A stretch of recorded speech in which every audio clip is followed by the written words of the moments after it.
આજે આપણે ગામ ઠાસામાં ઉમેશભાઈની વાડી આવેલા છીએ.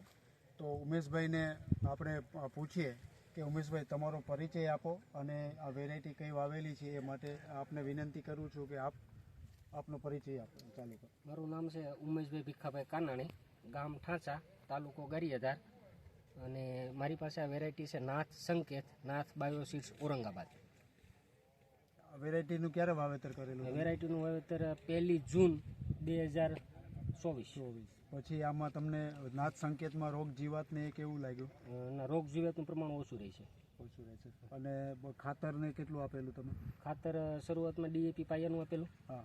ત્યાર પછી જે પ્રમાણે વરસાદ થતા એ પ્રમાણે વાવેતરમાં DAP, potash, single super phosphate, urea, પછી માઇક્રોન્યુટન, આ બધી વસ્તુ આપેલી. અને અત્યારે તમે જુઓ છો તો આમાં કેટલા ઝીંડવા છે? આપણે દાખલા કે ઝીંડવાને બધી ગણતરી કરેલી છે, આ બધી ટેગો લગાડેલી છે. તો અત્યારે જુઓ તો છેલ્લું ઝીંડવાનું તમારા હાથમાં પકડો, નજીક. ટોટલ 440 ઝીંડવા છે અને 143 સાપકા છે. એટલે ટોટલ 583 ઝીંડવા અને ચાપખા થઈને 583 થાય છે, બરાબર? અને જે કયા આ રૂ છે, આપણે કાલું છે, કેવું ખુલે છે? કાલું ફૂલ સારામાં સારું ખુલે, વીણાટમાં બહુ સારું અને સરળ છે. પિંક બોલવોર્મ કે એનો કોઈ એટેક દેખાય છે કે નથી દેખાતો? નહીં. પિંક બોલવોર્મનો એટેક નથી. તો ખેડૂત મિત્રો, આ જે નાથ સંકેત છે એ નાથ સંકેતની ઉત્પાદન આપવાની બહુ સારામાં સારી શક્તિ છે.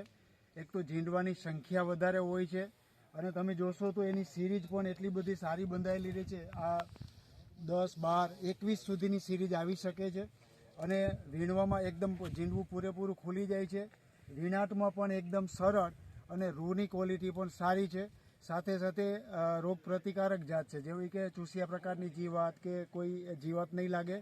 અને અત્યારે લગભગ સૌરાષ્ટ્ર વિસ્તારમાં પિંક બોલવોર્મનો એટેક, ગુલાબી ઈયળનો એટેક બહુ જોવા મળે છે ઘણી બધી વેરાયટીઓમાં. પણ અત્યારે અમે આ ફિલ્ડમાં અંદર પણ ઓબ્ઝર્વ કરતા નાથ સંકેતમાં પિંક બોલવોર્મનો ઉપદ્રવ જોવા નથી મળેલો. અને આ જે વેરાયટી છે દરેક, આ તો અમે એક છોડ ખુલ્લો કરેલો છે, પણ આખા ફિલ્ડમાં ગમે ત્યાં જઈએ તો 440થી વધારે ઝીંડવા, ચાપકા અને આ ખુલી ગયેલું રૂ છે. નીચેની સાઈડ જઈએ છીએ આગળ તો ત્યાં 550 કેટલા છે તમારે? 550 પ્લસ ઝીંડવા, ચાપકા અને કાલા થઈને છે. તો ખેડૂત મિત્રોને મારી નમ્ર વિનંતી છે કે આ વેરાયટી આવતા ભવિષ્ય માટે ખૂબ ઉત્પાદન આપે છે, સારી જાત છે, રોગ પ્રતિકારક જાત છે.